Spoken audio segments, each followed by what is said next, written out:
it's scary because they've lost a tough one at West Virginia at home. I don't know if they've ever lost two in a row at Allen Fieldhouse. Someone have to look that up for me. But it's we're going to go in and give everything we got tomorrow night. How difficult is Allen Fieldhouse in terms of the place to play? Yeah, I mean it's on par with all the top venues. Really, it's really loud. Got to be really you got to take care of the ball. You can't make loud mistakes. Certainly get the crowd going. Momentum plays you got to try and avoid if possible. What are your memories of 2017? I just we were off to a great start, playing with a lot of confidence, playing at a pretty high level. You never know what you're getting into when you go to a place like that against a team like that. So it was a little bit of uncertainty, and got behind early. Was thinking, uh-oh, and we kind of clawed our way back in. And guys, that group was really fun to coach. They were fearless. Just how they competed, their shot making that day was off the charts. Individual performances.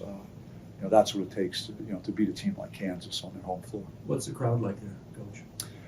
Very knowledgeable crowd, very understand the game. It's no surprise. It's the history in that building, and I think the fans are super classy too. It's like some places you go, and it's really loud, and you get this like really classless vibe to it, but not there. The fans in Kansas, I think, were very, very complimentary of our players after that game. I remember that's what our guys were talking about. Wow, I couldn't believe how many people came up and said you guys really played a great game. And that's what it's about too, sportsmanship. And some places don't have it, but certainly Kansas does. For playing at Gonzaga and elsewhere, what have you thought about your team's readiness for this type of environment?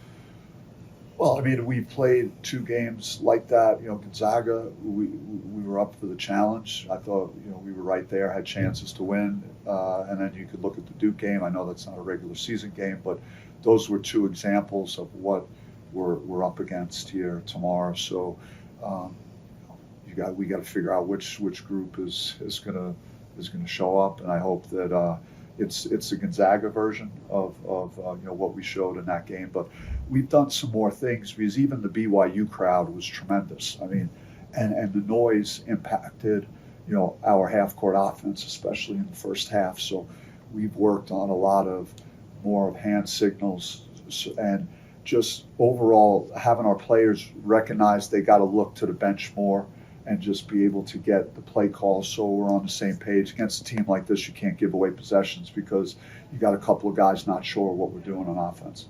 Coach, you just talked about Jayden Quaintance, who we just talked to, your his start to the season. I mean, he's a fantastic kid. Just his work ethic is ridiculous. He loves the game. He's passionate about getting better. And he's just every day, every week, you're seeing improvements in different ways. And I think his efficiency has been way better over the last couple of weeks just on the offensive side. Defensively, he's just going to give you everything he has and his great instincts. And I think our players are trusting what he could do with the offensive end a little more too. What are the keys for him in this game against Hunter Dickinson and Florida? Well, I mean, he's got to be a presence for us. It's not only him. It's got to be really everybody. Our guards got to do a good job of getting in the paint and cracking down and stabbing at the ball. It's not one guy's responsibility. Player like Hunter Dickinson or Adams is very athletic. The freshman is coming on, man. He was a handful at UCF. So they have a very formidable front court, and it's we have to all chip in and support Jayden and Bashir and Sean around the basket. For a player as young as Jayden, what kind of maturity does it show for him to take so much pride defensively on that side of the ball? I think it's just in his DNA. It's how he was raised. I wish I could take credit for who he is, but the reality is his dad and his family. I mean, it's a great family, and they a tremendous support system. And his dad played at a very high level and taught him the game very well. Valuing the importance of not only being a one-dimensional type player to impact the game on defense with his, the physical talent that he has. So that's just something that he does naturally because he's been taught how to do it the right way. and so we're trying to just take advantage of certainly what he could bring on the defensive end. Coach, could you just review quickly the start of Big 12 conference play at BYU, then Colorado last week, and just kind of your thoughts on that first 2 games? We didn't do a good job on offense at BYU. We 2 for 15 from threes, not going to win many road games in the first half, and then we flipped the script and turned the ball over quite a bit in the second half. So we just didn't play well on offense. It was our poorest game at that end of the floor. So you can't win against good teams on the road that way. And hopefully, that was a lesson learned there. Execute better, play better. It was a good bounce back, good response versus Colorado. Our shooting numbers were really good, and I thought our defense was really good, especially early in the game, to get us a good lead at home. Jaden's father and Joson both responded to a Barstool post regarding docuseries and NIL. What comments do you have about that? I mean, a lot of times in business, negotiations and things break down, and you don't get a deal done. I mean, it happens, all the time in the business world. So, we didn't get the deal that we hoped we could get with that. We're going to explore and be creative and try and find ways to maximize, our NIL program. And we'll still continue to talk to people if we find a situation that makes sense. And we have young, exciting players like Joson and JQ, and hopefully guys that we're recruiting that could tell an amazing story if the right situation comes up and the deal comes up. Otherwise, like I have an E60 myself, so I don't need the extra publicity. I'm good. Yeah. So there hasn't been any negative impact of that initial thing not coming to fruition. Not at all. I mean, I think you saw it with the responses. We honor our commitments here. We've had great people support, our NIL, like the Hobbs family, like Nap Lawrence, just to name a few. Those guys have been great to me and trying to, put together this team and really develop a strong NIL. They've been very supportive of Kenny and what football is doing.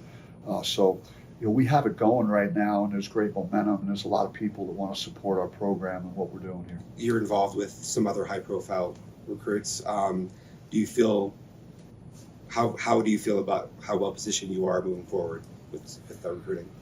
I just feel like, from an NIL standpoint, we could be very competitive. We're having a solid season. There's a lot more work to be done. Our young players are playing very well. So I think it's exciting. I want to have a blended roster. I want to have portal guys. I want to have returning players. And I'm not going to abandon top high school recruits. Like we're going to try and get guys like JQ and Joson to come in here and help us win and be immediate impact guys and guys that are going to go on to the NBA. And so that's been our blueprint, to get a couple of high school guys that can impact things right away, and then supplement that and support them with experienced players. Kansas isn't a top 5 team this time around, but in your experience here, when you guys have beaten a top 15 team on the road, what kind of impact or carryover does that tend to have? Well, I mean, they looked like a top 5 team against UCF on the road in their last game, and their defense was outstanding. They have veteran players, guard play, obviously interior play. So they're the real deal. It's scary because they've lost a tough one at West Virginia at home. I don't know if they've ever lost 2 in a row at Allen Fieldhouse. Someone have to look that up for me. But it's we're going to go in and give everything we got tomorrow night. What's Trevor Best going to bring to the program?